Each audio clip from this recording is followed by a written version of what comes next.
Hello everyone, welcome back to Maths Can. Today we will learn about how to solve problem based on equivalent fraction. First problem is 6 upon 13 and 30 upon 65 are equivalent or not. First problem है कि 6 upon 13 and 30 upon 65 ये दोनों fraction equivalent fraction हैं या नहीं।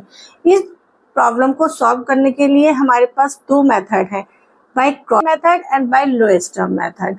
हम इन दोनों ही मेथड से इस प्रॉब्लम को सॉल्व कर सकते हैं और जो आपको अच्छा लगे, जो आपको इजी लगे, अच्छे से समझ आए, आप उसी तरह से इसको सॉल्व कर सकते हैं। तो सबसे पहले हम इस प्रॉब्लम को सॉल्व करेंगे क्रॉस मल्टीप्लाई मेथड से। तो सबसे पहले हम लिखते हैं 6 अपॉन 13 एंड 30 अपॉन 65। अब हम इन दोनों की कर देते हैं क्रॉस मल्टीप्लाई। क्रॉस मल्टीप्लाई करते समय हमें ये ध्यान देना है, जो हमें इन दोनों का प्रोडक्ट लिखना है, फर्स्ट फ्रैक्शन का न्यूमरेटर, सेकंड फ्रैक्शन का डिनोमिनेटर, दोनों की मल्टीप्लाई करेंगे एंड उनकी मल्टीप्लाई हम कहाँ लिखेंगे, जिस इसमें जो न्यूमरेटर है वो 6 है और 6 जिस फ्रैक्शन का न्यूमरेटर होगा उसी के नीचे हम इस फ्रैक्शन के प्रोडक्ट को लिखेंगे। ऐसे ही सेकंड फ्रैक्शन का न्यूमरेटर है 30, तो सेकंड फ्रैक्शन के नीचे 30 और 13 का प्रोडक्ट हम लिख देंगे। अब इन दोनों का प्रोडक्ट करेंगे तो इन दोनों का प्रोडक्ट आएगा 6 एंड 65 को जब हम मल्टीप्लाई करेंगे तो हमारा आएगा 390। सेम अगर हम 30 और 13 की मल्टीप्लाई करते हैं तो हमारा आता है 390। दोनों तरफ के प्रोडक्ट इक्वल आ गए। It means 6 upon 13 and 30 upon 65 both are equivalent fraction. अगर दोनों तरफ के प्रोडक्ट इक्वल नहीं आते, इट मीन्स वो दोनों फ्रैक्शन आपके इक्विवेलेंट नहीं होते। और नॉट इक्वल का तब हम इन दोनों प्रोडक्ट के बीच में नॉट इक्वल का साइन लगाते हैं, ये नॉट इक्वल का साइन होता है। तो अब लिख देंगे हम yes these are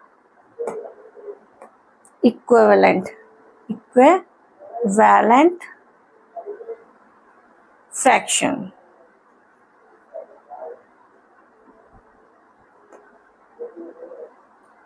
Now move on our second problems.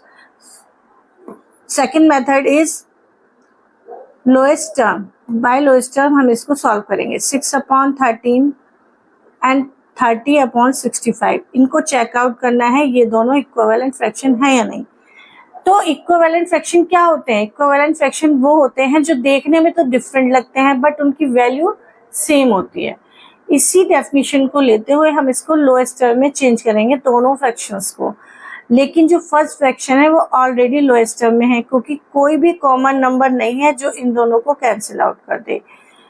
तो 6 अपॉन 13 को हम ऐसे ही लिख लेंगे।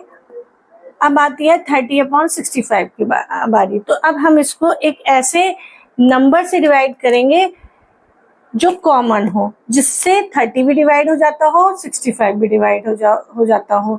ऐसा नंबर कौन होगा? ऐसा नंबर 30 है, वो 5 है। क्यों? क्योंकि जिस नंबर की लास्ट डिजिट 0 होती है या 5 होती है, ऐसे नंबर 5 से कैंसिल हो सकते हैं। तो अब इनको हम 5 से कैंसिल करेंगे। 5 की टेबल में 30 कहाँ आता है? 5 6 जा 30। इसको करेंगे 5 1 जा 5, 1 रिमाइंडर बचा, 15 हो गया, 5 3 जा 15। तो हमारा इसमें आंसर आया कैंसिल आउट करके 6 अपॉन 13। तो 30 अपॉन 65 की जो वैल्यू आई वो भी 6 अपॉन 13 आई, यानी दोनों वैल्यू सेम आ गई। It means these are equivalent fraction. Yes, these are equivalent fraction.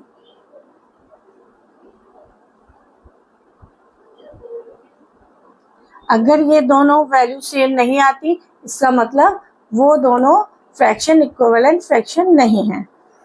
इसी तरह से अगर दोनों तरफ का प्रोडक्ट सेम नहीं आता है, इक्वल नहीं आता है, तो वो दोनों फ्रैक्शन इक्विवेलेंट फ्रैक्शन नहीं होते हैं। हमें इसी बात का ध्यान रखना है। आई होप आपको समझ आया होगा। चलते हैं अपने नेक्स्ट प्रॉब्लम पर। Now move on our next problem. Find the equivalent fraction of 5/8 with numerator 35 and B part denominator is 64। हमें इक्विवेलेंट फ्रैक्शन बताना है 5/8 का, जब उस इक्विवेलेंट फ्रैक्शन का न्यूमरेटर 35 होना चाहिए। तो फर्स्ट पार्ट को पहले हम सॉल्व करते हैं कि हमें 5/8 का इक्विवेलेंट फ्रैक्शन बताना है कि वो इक्विवेलेंट फ्रैक्शन बताना है जिसका न्यूमरेटर 35 हो। तो ये दोनों आपस में इक्वल होंगे, क्यों? क्योंकि ये इक्विवेलेंट फ्रैक्शन है। अब हमें पता लगाना है कि यहाँ क्या आएगा। तो ये पता लगाने के लिए हमने आपको, ये कुछ ऐसा ही बन गया जैसे हमने फिल इन द ब्लैंक्स कराए थे आपको। तो आप बताइए 5 से 35 कैसे बना होगा? मल्टीप्लाई करके बना होगा। किसी नंबर से तो इसकी मल्टीप्लाई हो ही होगी 5 की मल्टीप्लाई अगर हम 7 से कर दें तब 35 आएगा। तो जब हमने 5 की मल्टीप्लाई, न्यूमरेटर की मल्टीप्लाई 7 से करी है, तो सेम चीज़ हमें करनी है यहाँ। हमें यहाँ भी मल्टीप्लाई 7 से करनी होगी। तो जब हम 7 से 8 की मल्टीप्लाई करेंगे तो क्या मिलेगा हमें? 56। यानी कि हमारा 5/8 का इक्विवेलेंट फ्रैक्शन आ गया 35/56, जिसका न्यूमरेटर 35 है। Is it clear? Now move on next part. अब हमें 5/8 का फिर से इक्विवेलेंट फ्रैक्शन बताना है जिसका डिनोमिनेटर दे रखा है कि उसका डिनोमिनेटर 64 होना चाहिए। ऐसा इक्विवेलेंट फ्रैक्शन बताना है। तो अब हम देख रहे हैं 8 से 64 हुआ, ज़्यादा हुआ, यानी कि 8 की मल्टीप्लाई किसी नंबर से हुई होगी तब 64 आया होगा। अगर हम 8 की मल्टीप्लाई 8 से कर दें तो आएगा 8 8 जा 64। तो सेम चीज़ हमें ऊपर भी करनी है, न्यूमरेटर में भी। अब हम सेम नंबर से ही यहाँ मल्टीप्लाई करेंगे। अगर हम मल्टीप्लाई करते हैं 8 से 5 की, तो 5 8 जा 40। इट मीन्स हमारा 5/8 का इक्विवेलेंट फ्रैक्शन आ गया 40/64, जिसका डिनोमिनेटर 64 है। Is it clear? आपको समझ आ गया होगा। Now move on our next problem. Now our next problem is find the equivalent fraction of 64/84 with, first problem is numerator is 32 and denominator is 21. हमें इक्विवेलेंट फ्रैक्शन निकालना है 64/84 के जिसका न्यूमरेटर 32 हो। सेकंड पार्ट में हमें ऐसा इक्विवेलेंट फ्रैक्शन निकालना है 64/84 का जिसका डिनोमिनेटर 21 हो। सो पहले हम फर्स्ट करते हैं 64/84। हमें इनका एक ऐसा इक्विवेलेंट फ्रैक्शन राइट करना है जिसका न्यूमरेटर होना चाहिए 32 और डिनोमिनेटर हमें पता लगाना पड़ेगा। न्यूमरेटर हमें गिवन है, तो जब हमें न्यूमरेटर गिवन है तो इन दोनों न्यूमरेटर को हम कंपैरिजन करेंगे। 64 और 32, 64 से कम जो है वो 32 हो गया, यानी कम हो गया। नंबर कम कब होते हैं? जब हम डिवाइड करते हैं, और मल्टीप्लाई करने पर नंबर बढ़ते हैं। तो इसका मतलब हमने किसी नंबर से इसको करा होगा डिवाइड। अब बताइए किससे किया होगा? ये डिवाइड हो रहा है 2 से। 2 से अगर हमने डिवाइड करा होगा तभी 32 आया है। 2 3 जा 6 और 2 2 जा 4। अब हमें इसका मतलब जब हमने न्यूमरेटर की 2 से डिवाइड करी है तो डिनोमिनेटर भी 2 से डिवाइड करने पर ही आएगा। तो जब हम 84 को 2 से डिवाइड करेंगे तो हमारा आंसर आएगा 2 4 जा 8 और 2 2 जा 4, यानी 42। यानी हमारा न्यू इक्विवेलेंट फ्रैक्शन आ गया 32/42। Now move on our next problem. Next problem is 64/84 कि हमें एक ऐसा इक्विवेलेंट फ्रैक्शन लिखना है जिसके डिनोमिनेटर में आए 21, यानी कि डिनोमिनेटर लेफ्ट हैंड से जब राइट हैंड में गया तो वो क्या हो गया? कम हो गया। कम कैसे होगा? जब हमने किसी नंबर से इसको किया होगा डिवाइड। इट मीन्स हमने इसको डिवाइड किया है 4 2 जा 8, 4 1 जा 4, यानी 4 से डिवाइड करने पे आया हमारा 21।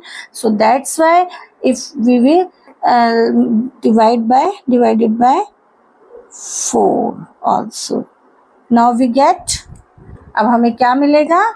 हमें मिलेगा 4 से अगर हम इसको डिवाइड करेंगे 4 1 ज़ा 4, 6 में से 4 गया बचा 2, यानी ये हो गया 24, 4 6 ज़ा 24, यानी हमारा इसका न्यूमरेटर आ गया 16 और हमारा 64/84 का इक्विवेलेंट फ्रैक्शन आ गया 16/21। तो हमने क्या किया, हमने इक्विवेलेंट फ्रैक्शन निकालने के लिए हमने देखा पहले इक्विवेलेंट फ्रैक्शन निकालने थे तो उसमें जो हमें न्यूमरेटर और डिनोमिनेटर गिवन होता था, अगर वो मल्टीप्लाई करके आ रहा है तो हम मल्टीप्लाई करेंगे सेम नंबर से, और अगर डिवाइड करके आ रहा है तो हमें सेम नंबर से डिवाइड करना होगा। ये हमें खुद से देखना होगा, चेकआउट करना होगा। जैसे 64 से 32 हुआ तो वो कम हो गया तो कम कब होगा, डिवाइड करने पर। अब किससे डिवाइड करना है ये आपको चेकआउट करना है और सेम नंबर से हमें डिवाइड करना है, तब हमारे इक्विवेलेंट फ्रैक्शन आ जाएंगे। Is it clear?